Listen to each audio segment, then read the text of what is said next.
Hello everybody and welcome back to my YouTube channel. I am so excited to have you here with me today. Today I am talking all about practicing licenses. I'm basically just going to explain practicing licenses for accountants. They are a part of the world that I never thought I would have to understand so in depth, but the process is quite difficult, it's a bit confusing. The only time you really go through the process is when it's happening to you, and so it's quite hard to find people to support guide you through the process.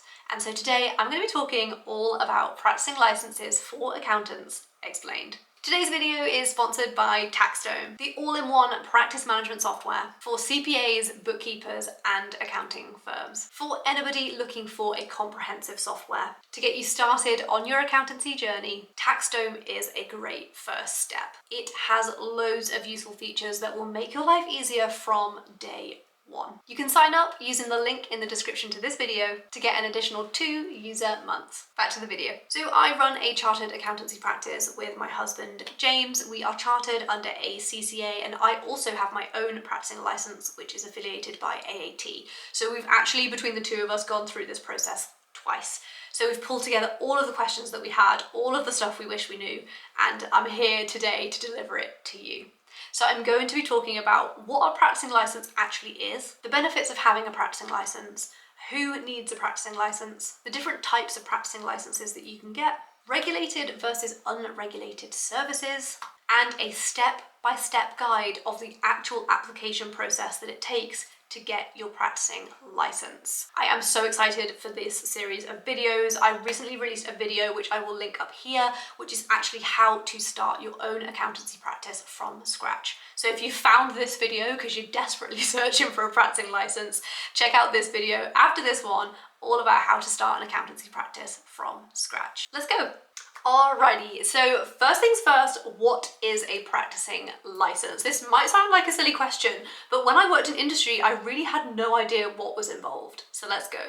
A practicing license really does what it says on the tin. It's a license to practice publicly as an accountant, and it's granted to you by your governing body. However, it's not just that. Your license is so much more. It also entitles you to a range of resources that will help you to successfully develop your business, and it's also simply a mark of professionalism and compliance. So next up, I actually wanted to talk about the benefits of a practicing license. Sometimes when you're going through the process of applying for one, it can feel like it's all just to get compliance, but there are so many benefits to it. I'm going to split the benefits into 2 sections. So first up, I'm going to talk about when you're getting set up, the benefits that come to you. So when you apply for a practicing license, your governing body will actually give you a welcome pack to help you to navigate all of the different parts of starting your own practice. They'll also be able to provide you with lots of networking opportunities within the governing body, so AAT or ACCA. You'll also be able to use their licensed logos on your email signatures and on your website to advertise the fact that you are a licensed accountant. You can get access to very competitive professional indemnity insurance rates, and you'll also feature in their online member directory. So next up, with the benefits of having a license, is when you actually get into it and you're running your business, what benefits come then. So your professional body can give you lots of anti-money laundering support and guidance, along with the actual supervision of your anti-money laundering processes. They can also provide you with discounts on AML softwares. They'll give you lots and lots of continuing professional development tools, resources, and checklists. There's lots and lots of advice and helplines for you as an accountant. We have all been in situations where we encounter something that we have never seen before. There are loads of helplines that you can call to just ask for support from the people who gave you your license. You'll also get templates of letters of engagement, which prove priceless when you are setting up your practice. You'll get lots of industry updates from the people who know best, and again, lots and lots of discounts with preferred suppliers. So next up, I wanted to talk about who actually needs a practicing license, because it's actually not as straightforward as you might think. So you need to apply for a practicing certificate or a practicing license if you are either thinking about setting up your own public practice, or you are about to be made a partner or director in another public practice. Next up, I am talking about different types of practicing licenses. So there are 2 main licenses that you can get. One is to license you as an accountant, and the other is to license you as a bookkeeper. Accountancy licenses you can get from ACCA, CIMA, ACA, which is ICAEW, and AAT, and then bookkeeping practicing licenses can come from either ICB or AAT as well. The different licenses in terms of the specifics can change, but if we zoom out and look at the two different types of licenses, as a licensed bookkeeper, you will be authorised to do bookkeeping, financial accounts and accounts preparations for sole traders or partnerships, so not limited companies, VAT submissions, computerised accounting support, and payroll. So that's what it means to be a licensed bookkeeper. All of those things, and then everything on top of that, all the way up to forensic accounting and internal audit, is what you can choose to be licensed under as an accountant. It's important to note that it's okay if you don't want to have every single service listed. You only have to apply for a license under the services that you actually want to provide. So if you've never done forensic accounting before, you have no experience, you wouldn't tick that box and you wouldn't be licensed to regulate in that activity. Next up is a really important piece, and we're going to talk about regulated versus unregulated activities. And so just to set the scene on this topic and why it's really, really important, is it can happen that somebody is an ACCA chartered accountant, however, they don't have enough practical experience in order to gain a practicing license or practicing certificate. And so some accountants might choose to actually start their own practice, but only offer unregulated services as opposed to regulated services to actually avoid the need for applying for a practicing license at that point in time. So the official definition, according to ACCA, and I will use ACCA as a point of reference simply because that's who we have our practicing certificate with. According to ACCA, the delivery of bookkeeping services is allowed as an unregulated service without a practicing license as long as the individual is not acting as a public practice. So I'm going to split this sentence into two parts. Firstly, what counts as bookkeeping? And secondly, what does it mean to not be acting as a public practice? So as set out in ACCA's membership regulations, and I am talking about the 2014 version, the definition of bookkeeping services are the preparation of accounting records all the way up to trial balance, maintaining clients' records in respect of bookkeeping, payroll, and employment taxes, and maintaining basic sales tax records. So anything over the trial balance stage, so talking about profits, tax, planning and saving for tax, is not allowed, and the rules are really, really strict on this. And then the second part of the sentence that they are also very, very strict on is mentioning yourself and describing yourself as an accountant. So if you're offering bookkeeping services in public, you cannot reference your professional qualification in any way. So if you are AAT qualified but you do not have a practicing license, you cannot even mention AAT anywhere in your advertising or on your website. Also can't mention that you ever study towards that qualification, or even if you are currently studying towards the qualification. So it could be that you are doing your final ACCA exams in the future, would love to scale your practice, take on more services and get a license. Up until that point, you cannot even talk about the fact that you are doing ACCA, and they are really, really strict on this. And I know this is a tricky subject, but it was really, really important to me that I speak about regulated versus unregulated services, because I know that for so many people, unregulated services are the gateway to starting their own practice.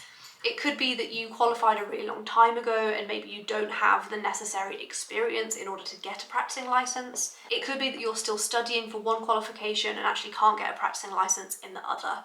This is a really important part of starting your own practice, and whilst it actually falls outside of practicing licenses entirely, it was really, really important to mention that, because the bookkeeping practices make up a huge part of the accountancy world and it's so important we mention them. Okay, this is the juicy bit. This is the reason I know you're all here. It's applying for a license from somebody that has a practicing license. I've broken this down into like really small steps so that you can actually follow it through. I will timestamp everything below, but I've basically put it into 10 different sections. Don't panic, most of them are quite small sections, but it was really important that I break it up and actually give you guys a to-do list basically. Okay, part one. The application form. So in the first part of the application form, you need to tell your governing body about you and the business that you want to run. And so this will include, and it will guide you through it, but you need to have thought about your personal and business contact details, your membership and practicing license current status, your business model, additional parties that might be involved within your business, so other partners, directors and shareholders, and also your clients. Who do you anticipate your clients being? Part 2 of the application process is services, experience and CPD. Okay, so in this section, you need to tell them what services you'd like to offer to your clients. And then you need to provide all of the information about your experience in those sections so far. And then you need to provide details of your experience in each of those services. You'll then also need to submit evidence of your practice management experience and CPD.